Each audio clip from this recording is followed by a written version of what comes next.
We're about to attempt something we normally avoid, harvesting everything we can from the garden and preserving it all in one massive marathon. We've got tomatoes, corn, carrots, cucumbers, peaches, and 4 big preserving projects on the list. It sounded like a good idea, but things got out of control pretty quickly.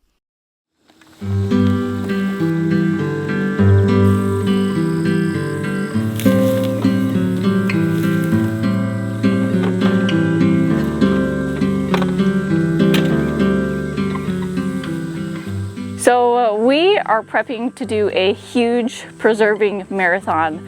This is the time of year we have so much coming out of the garden, so we have so much that we need to preserve.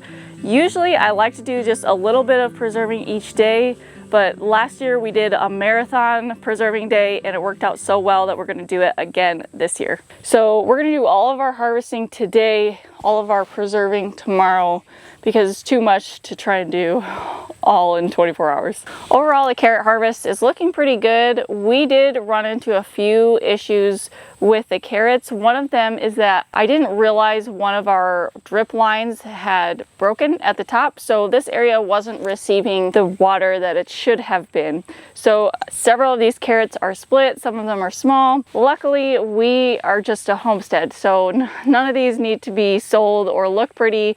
They will still do the job just as they are. So we planted this batch of carrots early in the summer. We did a second succession of these probably a month later or so. Then we have one more round of carrots that we're gonna plant outside this year for a fall harvest. It's hot enough out here that I am pulling off the carrot tops right now because they will suck the life right out of these carrots and then they'll get all limp and wiggly and not so good. So I know these carrot tops, they are edible. You can make them into pesto, you can throw them into like a veggie stock.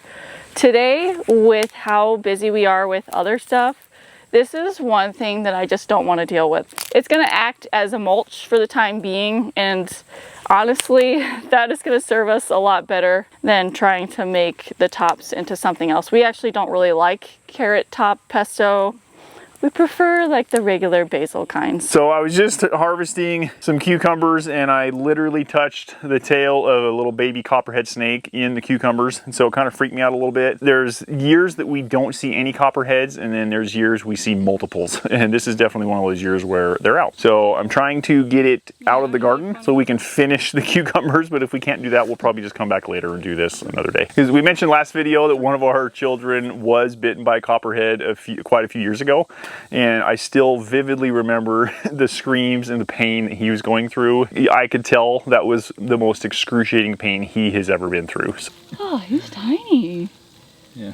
I was looking for like something bigger. That's tiny. More potent venom, what they say. Yeah. What are you gonna do? We found the copperhead and I have killed it. We have little feet running around here all the time and we are not messing around with these copperheads. We know how much pain they can cause and we don't want to repeat. Just go like that. Ha! That's cool.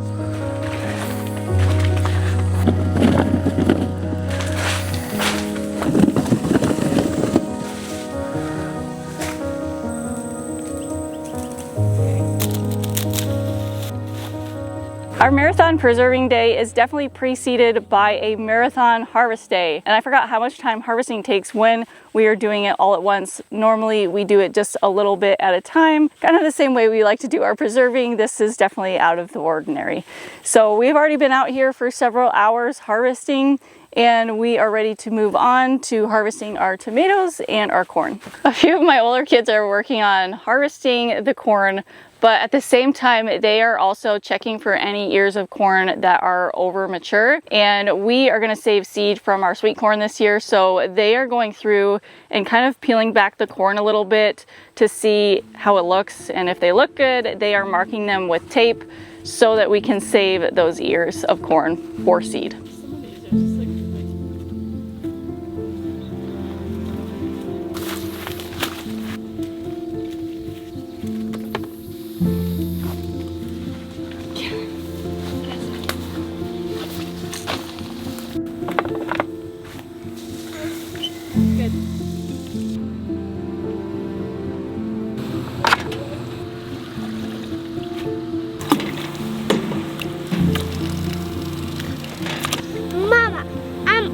here. We're ready to get started with our big preserving day. We assessed what we had and we made a list of 4 different things that we want to preserve for later. We're gonna start by making spaghetti sauce with meat, then freeze-dried ramen packets, peach pie filling, and finally chicken pot pie starter for the freezer. So we're starting out with making spaghetti sauce with meat because that one kind of needs to simmer down and stuff. So I figure if we do that first, it'll give that time to simmer while we move on to other things. So we have canned spaghetti sauce many times before, but usually we do it without meat. And this time we're adding it because we need to empty out one of our freezers and make some space in there. The recipe that I'm using for the spaghetti sauce with meat, it comes from this book, the Ball Complete Book of Home Preserving. This specific recipe and the one without meat, they are also available online. So I'll make sure I put those in the description for you guys if you ever want to try these. For a lot of canning recipes like this spaghetti sauce, for example, they will have you boil the tomatoes, then put them through a food mill. Our personal preference is to do things differently. We roast the tomatoes in the oven and then we put them through the food mill. What that does is it eliminates a lot of the liquid before it even goes to your stovetop so that you spend less time simmering that tomato sauce and standing over a hot oven. I did not weigh the tomatoes before putting them on these trays because usually we end up cutting a significant amount of bad pieces off the tomatoes. So I'm weighing them right now, right before they go into the oven to make sure that we have the accurate amount.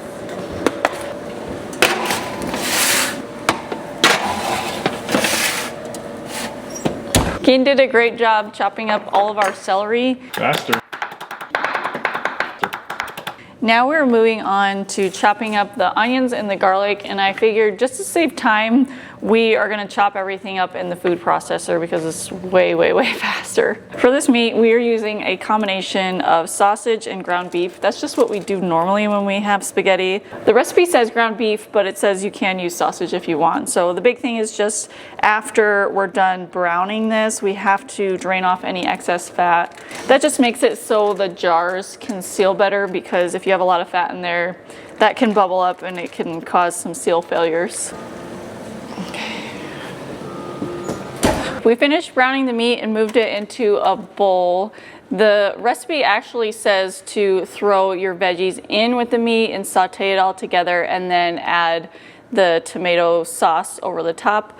I am going to do things differently. What I'm going to do is add this cooked meat at the very end because it'll get really, really cooked when it gets pressure canned, and I don't want to add it any earlier because texturally it's just better to add it last minute.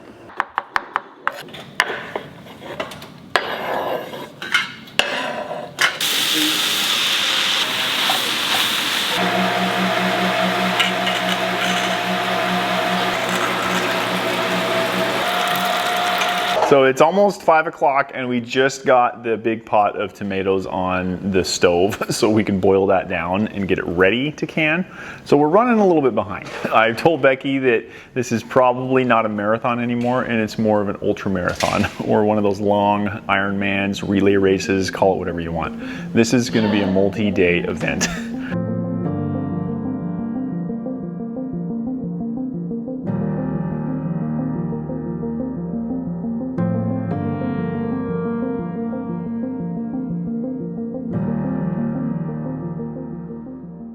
I'm going to take a quick break from the preserving inside and go get the pigs some breakfast. We have a huge bucket of food scraps that they are going to love. So we're also moving pigs today.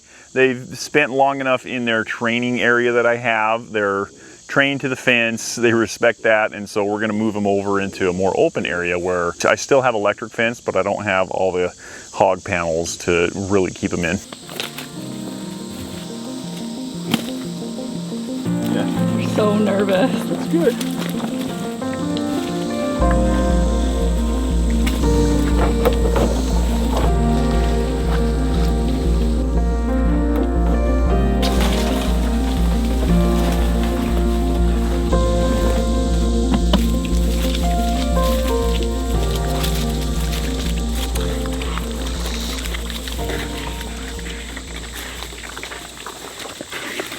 So the pigs are done. I'm gonna head back up to the house. I'm so glad that I have this electric e-bike to get around the property. It saves us so much time around here. So I love how quiet this bike is. It's just so easy to operate. We had an ATV a few years back, and long story short, it was just a nightmare. We were always fixing it, always had issues. It was in our shop being fixed more than we were riding it, quite honestly. And so it's so nice to have this that we can just charge and get going effortlessly. Once we got these bikes, it didn't take long for us to realize how useful and versatile these were around our place. So I'm on Lectric's X-Peak model right now, which is my bike of choice. I'm using this to move fences for the cows, feed the animals, and the kids use this all the time to get to and from the garden. This is the Expedition model. This is Becky's favorite bike.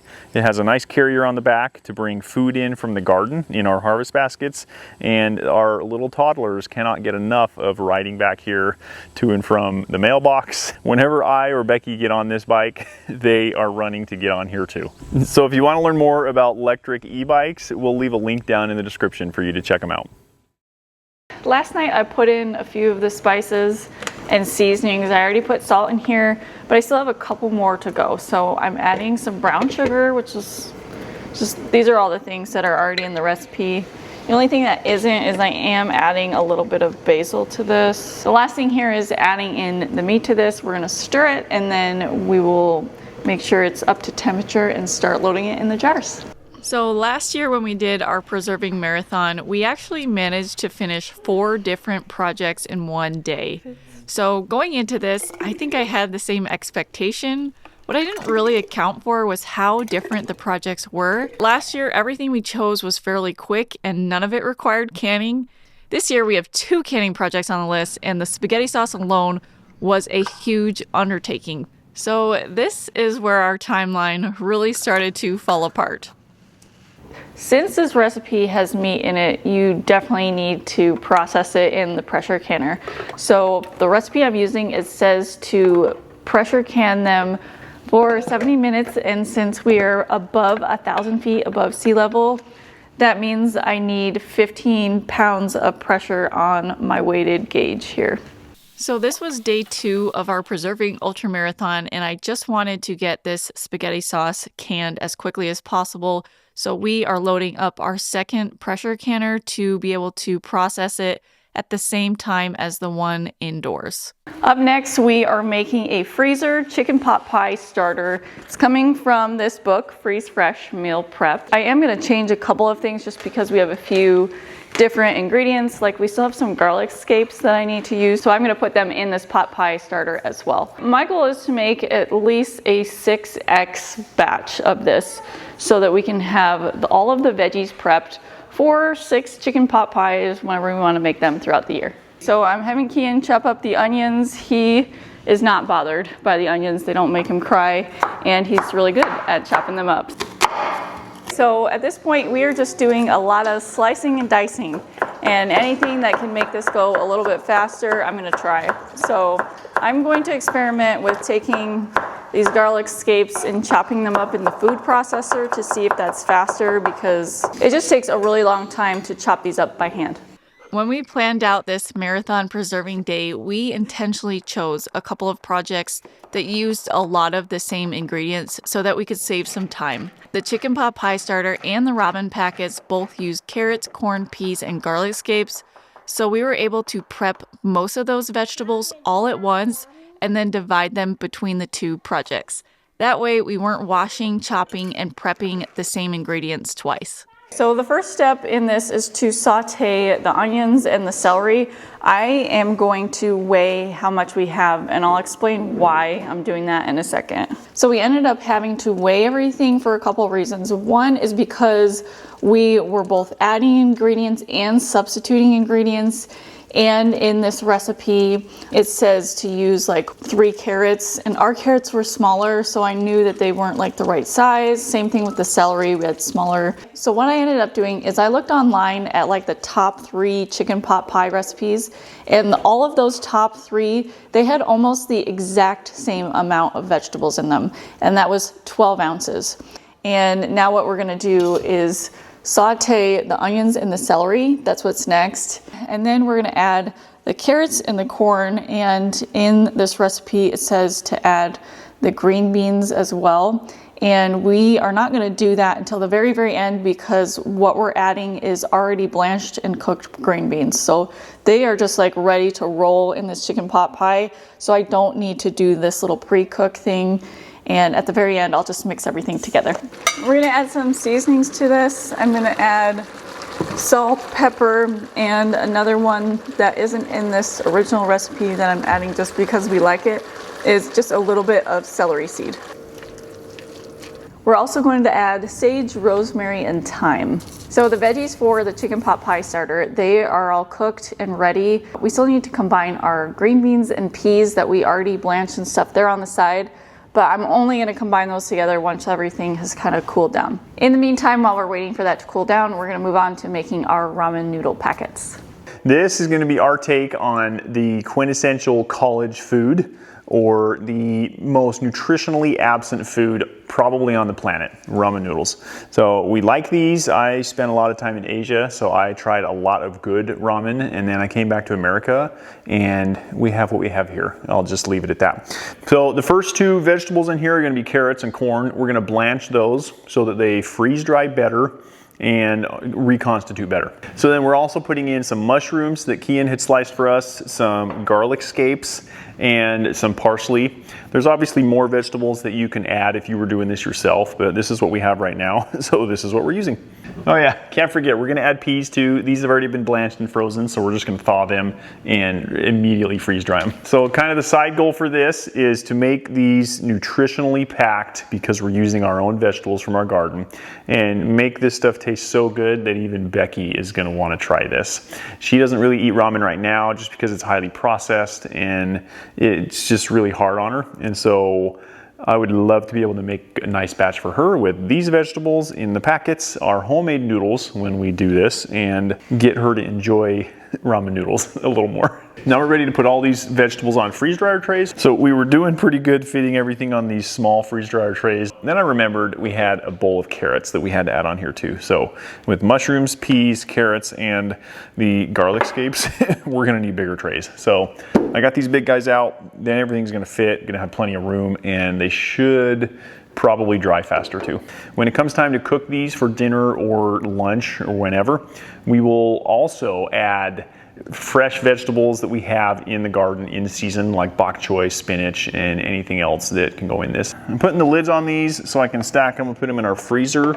We do this especially in the summertime because our freeze dryer is in the garage, and it's just, we prefer to run it when it's cooler, and so we'll get this batch started at night. And freezing it first also means that it's in the freeze dryer for less time, so less energy used there. We're on the last thing that we're preserving, and that is peach pie filling. We just bought these peaches from a place locally. Our peach trees, they're not producing, and I don't think they ever will. I've never made this before, but it seems simple enough. We are just gonna start by taking the skins off the peaches. This variety of peaches is called Flame Prince. We put these in boiling water and then cold water like we normally do. One of the things we noticed is some of these peach skins peel off really easily. For some reason, some of the others are not peeling off as easily, and I'm not sure why that is. I'm assuming it may have something to do with the variety or something like that. We did cut little X slits in the bottom of these so that they would peel easier, but some of them it's just not coming very easily. So we're just slicing these peaches up into eighths. I think you can slice them whatever way you want. We just think this is probably how we would like them the best in the peach pie. We finished slicing up the peaches. Now we need to put them in boiling water for 1 minute. And it was very specific in this recipe to say that you need to wait until the water comes up to a boil before you start the timer. The last step of this is to make the thickener sauce. So it's very important to use a thickener that is approved for canning, and this is one of them. I have that thickener right here plus some cinnamon, and we're gonna pour it in here. Then we have a boatload of sugar, which I'm just following the recipe, so I didn't want to like subtract any from this, so I'm keeping it as is. Okay, the last thing is some cold water. We're gonna stir it together. and turn on the heat and let it thicken. Okay. It went from not being thick to being thick super fast. We still need to add the lemon juice to this, and then it says to boil it for 1 more minute, and then we put it into the peaches, just kind of stir it all together and put it in the jars. The recipe doesn't call for this, but I'm gonna add a pinch of salt to this thickening sauce here. Ooh, this is gonna be tight. It's gonna be really tight. So we got it all mixed together. Since this was my first time making this, I started to put it all together and I realized there was like a lot of thickener or sauce there, like too much for my taste. So I didn't actually end up using it all. There's probably another cup or so that I just set aside and I'm not adding to this. Once we got it all into the jars, the peach pie filling needed to process for 35 minutes in the boiling water bath canner. We ended up with a little more than 7 quarts.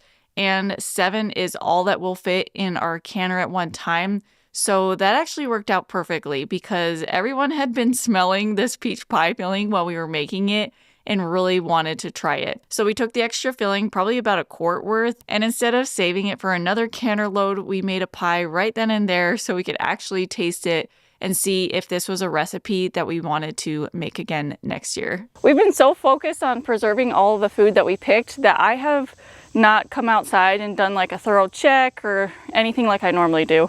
So I came out here after we had finished doing the peaches and I realized that so many of our cantaloupes already, some of them are over mature and are like rotting. I can't believe they ripen so fast. I am just really mad at myself because I have been checking religiously and then I got like completely sidetracked with this project. So I'm frustrated because there's probably like at least 10 cantaloupes that are like so over mature that they're just like rotting into little bits. So the pigs will eat them. It's not a complete waste, but I did want to eat more of them. We have about 5 here that are good and I still haven't finished checking everything, but I did see that we have a ripe watermelon here as well. I'm scared. You go first. I've got my light on because I don't want a spider to get me. And it's like getting dark. It's that time when they just come out and like start to build their webs. So I'm just taking extra precautions. Got some grapes. These are about ready too. Like you finally are getting your fruit supply. No, it makes me really happy. There they go. When we started this, I really thought we were going to knock out 4 preserving projects in one day. That obviously did not happen, but little by little, everything finally came together. We enjoyed our reward of peach pie to eat on the spot, and we also had peach pie filling coming out of the canner. The chicken pot pie starter was getting packed into the freezer, and all of our vegetables for the ramen packets were headed into the freeze dryer. So to be completely honest, I was pretty discouraged that first day when the spaghetti sauce took so much longer than I expected. I had pictured us moving through these projects a lot faster, but once I stopped focusing on the timeline, I realized we were still accomplishing exactly what we wanted, putting away more meals and ingredients for winter, and adding even more variety to our year's supply of food. So all of the veggies that are going in the ramen noodle packets are now freeze dried. So this is very much an experiment and the first time that we have ever made these little ramen noodle packets. So we don't know ratios or any of that stuff. We still need to test out like how many of each vegetable we want in each packet. Plus we're gonna add some chicken broth that's been freeze dried into each packet and some seasonings. And we still need to test all of that out. So that is something that we will probably do as we get closer to the fall when we have more time, because right now things are just so crazy and busy. So we're just gonna package all this up. Once we figure out the recipe, we're gonna put everything on our website. Like I said, that's gonna be later on when we have more time. So let's just say it is a relief to have these projects done, but we're definitely not done harvesting yet. We have more to go. Coming up next week, we are going to head back out to the garden, and I feel like every time I walk out there right now, something has changed. We've got winter squash, tomatoes, and a bunch of other things ready to come in, and I'm going to show you what the garden looks like right now compared to just a month ago. Some things have surprised me, some are starting to slow down, and a few areas look completely different. So thank you so much for joining us here on our homestead, and we'll see you next week.